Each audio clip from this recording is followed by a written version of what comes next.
Okay, so starting with coal and petroleum. So this is from CBSE chapter 5 science for class 8. So we use various materials for our basic needs. Some of them are found in nature and some have been made by human efforts. So we come across various materials. Okay, we use it in our day-to-day activities, day-to-day life. We use it in one way or other. So some are natural materials and some are the synthetic materials or human-made materials. So first paragraph says there are two types of materials that exist. One is natural, like plants. Those are natural. Animals also natural, or any other things that is obtained from plants are natural. And some things which are created by chemical reactions are synthetic. Okay. Does this list include air, water, soil, minerals? Okay, and minerals. Since all these are obtained from nature, they are called natural resources. Okay, so everything that is obtained from nature is called natural resources. So all of these are natural resources. Then can we use all our natural resources forever? See, one question was asked, can we use all the natural resources forever? Can air, water, and soil be exhausted by human activities? You have already studied about water in class 7. Is water a limitless resource? Because these things are cycled by nature itself, so it is, yeah, it can exist. In the light of the availability of various resources in nature, natural resources can be broadly classified into two kinds. Okay, so hence it can be classified into two types. Some resources can be finished after some years. Okay, it will be exhausted, and some resources will be available throughout forever. Okay, so that is inexhaustible. Okay, or will not be over any period or any duration. It will be there forever. So two kinds of natural resources are inexhaustible natural resources and exhaustible natural resources. So the definition of inexhaustible natural resources is here. These resources are present in unlimited quantity in nature and are not likely to be exhausted by human activities. Okay. Examples: sunlight, air.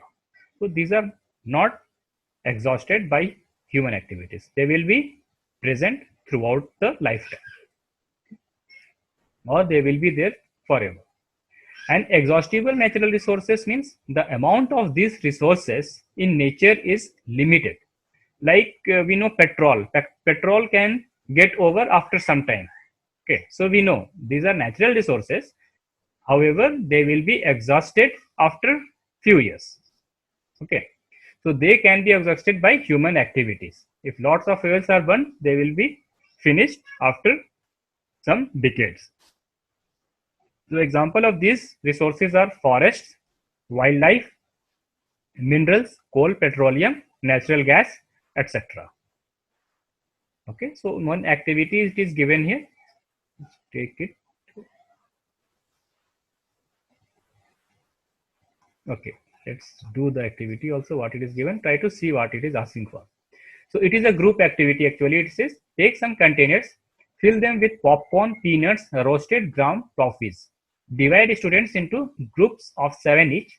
Further, divide each group into 3 subgroups containing 1, 2, and 4 students. Label them as first, second, and third generation respectively. So these subgroups represent the consumers as population is growing. Second and third generation have larger number of consumers. So what it is saying?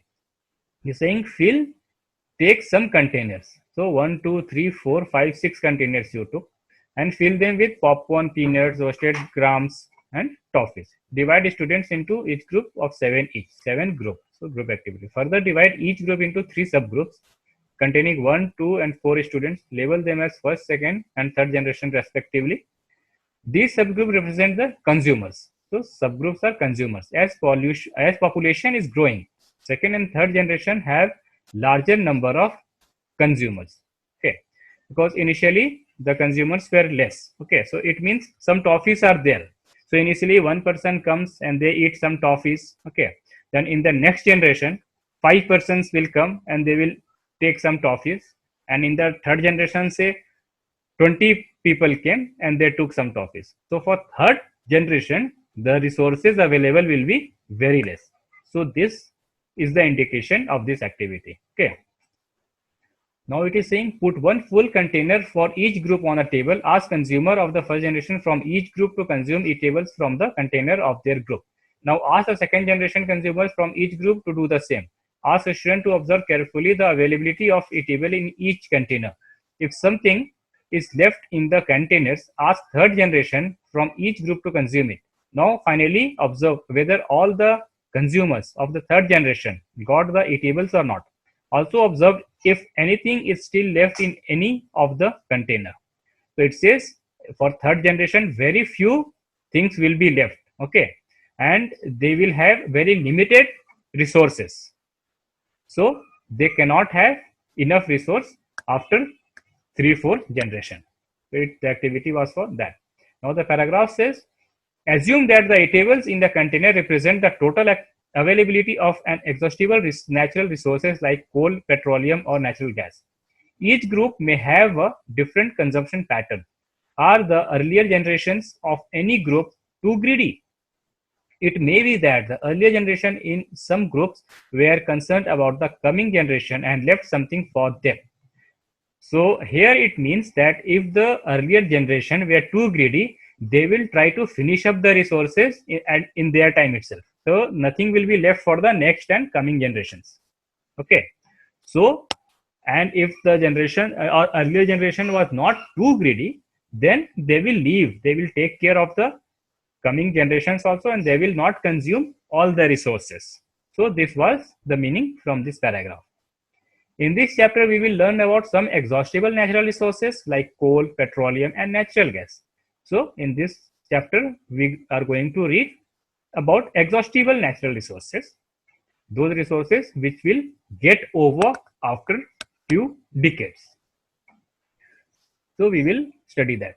These were formed from the dead remains of living organisms, fossils. Fossils are the which is created from the dead part of the living organisms, that is plants and animals. So these are known as fossil fuel. So these are known as fossil fuels. So what are fossil fuels? Fossil fuels are the resources which are obtained from the dead plants and animals. Okay. Now about the coal. The first natural resource is coal.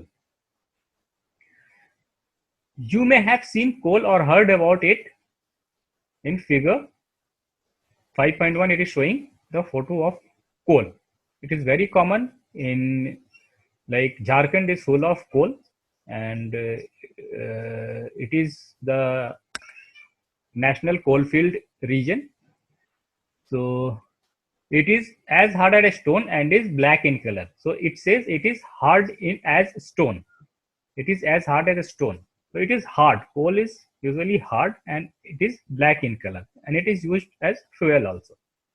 So coal is one of the fuel used to cook food, very commonly used in cooking also. And earlier steam engines, railways used coal for the energy. Steam were generated by the use of coal. And also many industries uses coal as a source of fuel. So earlier it was used in railway engines to produce steam to run the engine. It is also used in thermal power plants to produce electricity. Coal is also used as fuel in various industries. So it is an industrial product, and for household also, for cooking, people use coal. Now a story of coal, how it all happened. So where do we get coal from and how is it formed? So Paheli wants to know where coal come from and how it is formed, because it is found only in specific part of the geography and not everywhere. So how it is formed and how we get it.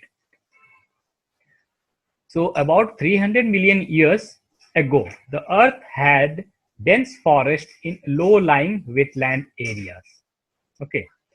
Due to natural processes like flooding, these forests got buried under the soil. As more soil deposited over them, they were compressed. The temperature also rose as they sank deeper and deeper. Under high pressure and high temperature, dead plants got slowly converted to coal.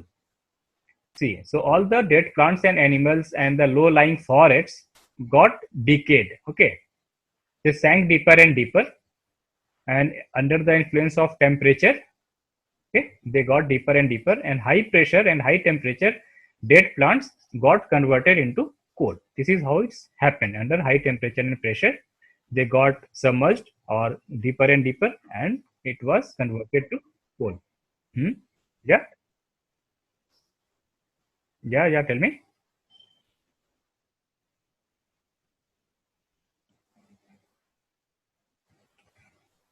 Yeah, coal and diamond both are a form of carbon. Okay, coal is not diamond. Both products are different. So I didn't get the question what you are asking, but coal and diamond both are different products, but both are form of carbon. That is there. So what is the question here?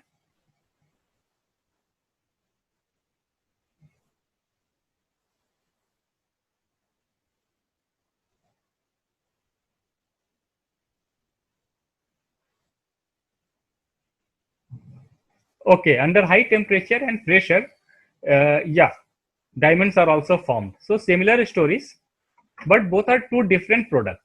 Okay, coal is black, but diamonds are not black. They are very hard. Diamonds are very extremely hard, and they are very shiny surfaces. They have shiny surfaces. Okay, so both are two different products, but they are generated under high temperature and pressure. Yes, that is there. Okay, as coal contains mainly carbon, the slow process of conversion of dead vegetation into coal is called carbonization. Carbonization. As coal contains mainly carbon, the slow process of conversion of dead vegetation into coal is called carbonization. Since it was formed from the remains of vegetation, coal is also called a fossil fuel. So coal is a fossil fuel. Now, when heated in air, coal burns and produces mainly carbon dioxide gas. So, what it produces when it is burned? When coal is burned, it produces carbon dioxide gas. Coal is processed in industry to get some useful products such as coke, coal tar, and coal gas. So, what it is used for? It is used to produce coke, coal tar, and coal gas. So what are these things? What is a coke? What is coal tar? And what is coal gas? We will see here. So coke, it is a tough, porous, and black substance. It is an almost pure form of carbon.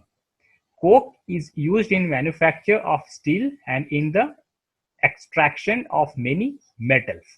So what is coke and what are its uses? So it is tough, porous, and black substance, and it is almost very pure form of carbon, means full of carbon without much impurities. Okay, pure form means without much impurities. No other impurities are present, or very less impurities, because it is saying almost pure. So impurities are very less. So coke is used in manufacture of the steel and extraction of many metals. This is what coke is used for. So coal tar. Second thing is about coal tar. Coal tar, it is a black, thick liquid with an unpleasant smell. Okay, so it is coal tar, black, thick liquid with unpleasant smell. And you might have seen coal tar when they make the road. It is coal tar. Okay, widely used is coal tar. Okay, so they will melt the coal tar and it will be in liquid form, and when it dry, okay, on heat it melts. So when it's dry, it will become solid, so it can be flattened on the road. So roads are usually made up of coal tar. So it is a mixture of about 200 substances. Products obtained from coal tar are used as a starting material for manufacturing various substances used in everyday life and in industry. like synthetic dyes, drugs, explosives, perfume, plastics, paints, photographic materials, roofing materials. Okay, roofing materials also, etc. Interestingly, naphthalene balls used to repel moths and other insects are also obtained from coal tar. So these are the uses of coal tar. These days, bitumen and petroleum products is used in place of coal tar for metalling the roads. See, so in earlier days, it was used to metal the roads or to smoothen the roads. But nowadays, other materials are also there like bitumen, which is used in place of coal tar for metalling the roads. So now coal gas. Coal gas is obtained during the processing of coal to get coke. So coal gas is obtained. So when the coal is processed to form coke, at that time gas is generated. Okay, so that gas is also collected, and those gas are coal gas. And where it is used? It is used as a fuel in many industries situated near the coal processing plants. So since it is a gas, so it has to be readily used also. Okay, so nearby industries which needs fuel, they can be provided the coal gas as fuel, and it is used in many industries which are situated near the coal processing plants. So coal gas was used for street lighting. Coal gas was used for street lighting for the first time in London in 1810 and in New York around 1820. Nowadays, it is used as a source of heat rather than light. Okay. So coal gas were used as energy earlier, but now it is used as the source of heat and not source of light. Now petroleum. Third thing is 5.2 is petroleum. Okay.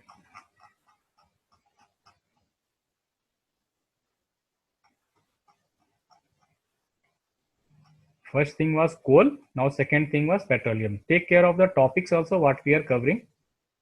So here it was 5.1, which was coal, and second thing is petroleum. Okay. So for petroleum, yeah, sorry, tell me. Yeah, yeah. We started before 5 itself. No problem. So petroleum, you know that it should have been over by now at 4:30, but I am taking it few minutes. Okay. So petroleum. So petroleum is a natural resource. You know that petrol is used as a fuel in light automobiles such as motorcycles, scooters, and cars. Heavy motor vehicles like trucks and tractors run on diesel. Petrol and diesel are obtained from a natural resource called petroleum. So it says how the big engines are run. So it depends on petrol or diesel. So these are obtained from natural resource called petroleum. Petroleum is a natural resource which are used to generate petrol and diesel, which are used for some heavy motor vehicles. The word petroleum is derived from petra, that is rock, and oleum, which is oil, and it is mined from between the rocks and the earth, as shown in figure 5.4. So it is mined from the deep inside the earth. Okay. So reservoir rocks are there, water, oil, gas. These things can be asked in the examination to draw how the petroleum and natural gas deposits are there inside the earth. Okay. So it is drilled, and with the wells it is pumped out. Do you know how petroleum is formed? Petroleum was formed from organisms living in the sea. As these organisms died, their bodies settled at the bottom of the sea and got covered with layers of sand and clay.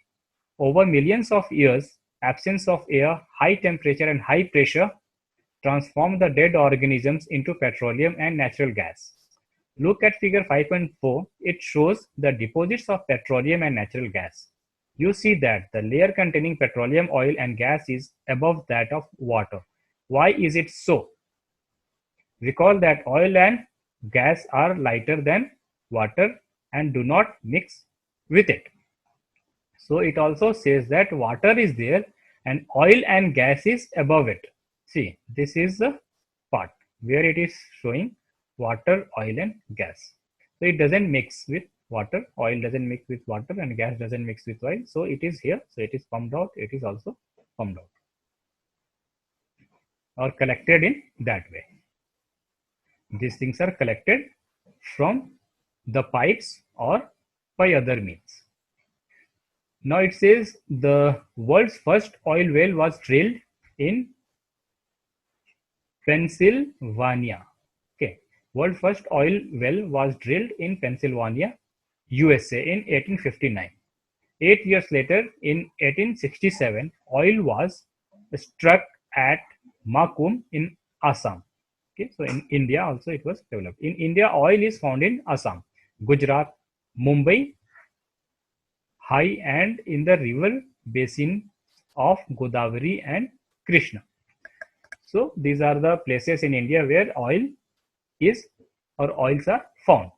So in India, oil is found in Assam, Gujarat, Mumbai, high and in the river basin of Godavari and Krishna. So now refining of petroleum. If it is obtained, we cannot use it right away. It has to be processed, it has to be refined. So refining of petroleum means petroleum is a dark oily liquid. It has an unpleasant odor. It is a mixture of various constituents such as petroleum gas, petrol, diesel, lubricating oil, paraffin, wax, etc.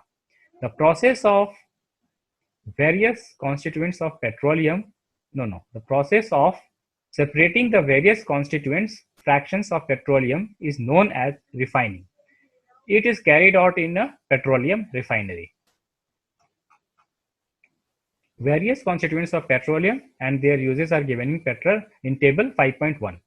So various uses of petroleum are given here. These tables are also good to know. Questions can come from here also. So constituents of petroleum gas in liquid form, LPG, fuel for home and industry. It is used in home and industry. And what is petrol? Petrol, we know it is used in motor vehicles, motor fuels, aviation fuel, solvent for dry cleaning. Then kerosene, fuel for stoves, lamps and for jet aircraft. Now diesel, fuel for heavy motor vehicles, electric generators. And lubricating oil, lubrications. It is used for lubrications. Now paraffin wax, it is used for oilments, candles, baselines, etc. Bitumen, paint, road surfacing. So these are the various petroleum products, okay, and these are the uses of it. So petroleums are used in many ways by us. So many useful substances are obtained from petroleum and natural gas. These are termed as petrochemicals. These are used in the manufacture of detergents, fibers, polyesters, nylon, acrylic, etc. Polythene and other man-made plastics. Hydrogen gas obtained from natural gas is used in the production of fertilizers, urea. Due to its great commercial importance, petroleum is also called black gold. So it is of very high importance. So it is also called, petroleum is also called black gold. The natural gas. Natural gas is a very important fossil fuel because it is easy to transport through pipes. So why it is important? It is important because it can be transported from one place to another using pipelines. So natural gas is stored under high pressure as compressed natural gas, CNG. So CNG is widely used because the gas which is there for our use is stored at high pressure and it is called compressed natural gas. CNG is used for power generation. It is now being used as a fuel for transport vehicles because it is less polluting. So it is used for transportations also. The bus and the heavy vehicles can use, even cars can use CNG It is a cleaner fuel. The great advantage of CNG is that it can be used directly for burning in homes and factories, where it can be supplied through pipes. Such a network of pipelines exists in Vadodara, Gujarat, some part of Delhi and other places. So these are the examples where it is used. So in some part of like Gujarat and Delhi, CNG is widely used. So natural gas is also used as a starting material for the manufacture of a number of chemicals and fertilizers. So for chemicals and fertilizers also natural gas are used. India has vast reserves of natural gas. In our country, natural gas has been found in Tripura, Rajasthan, Maharashtra, and in the Krishna Godavari Delta. So these are the places where natural gases are found. So now Bhujo is asking, can coal, petroleum and natural gas be prepared in the laboratory from dead organisms? Sally is saying no. Their formation is a very slow process and conditions for their formation cannot be created in the laboratory. So the process cannot be like done in the laboratory. So process cannot be done in laboratory. It takes time and the conditions are also different. So some natural resources are limited. So you have studied in the beginning of the chapter that some natural resources are exhaustible, like fossil fuels, forest, minerals, etc. So these are the natural resources which are exhaustible. Whether it is fossil fuels, forest, minerals, all can exhaust after few years or few decades. It depends upon the availability and how people are using it. You know that coal and petroleum are fossil fuels. It required the dead organisms millions of years to get converted into these fuels. On the other hand, the known reserves of these will last only a few hundred years. Moreover, burning of these fuels is a major cause of air pollution. Their use is also linked to global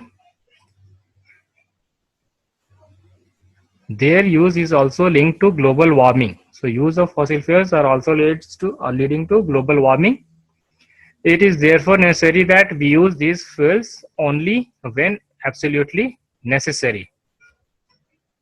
So when it is necessary, then we should use these fuels.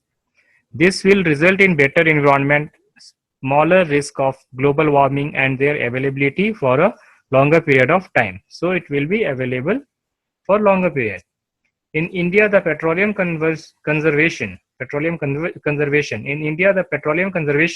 Research Association (PCRA) advises people how to save petrol, diesel while driving.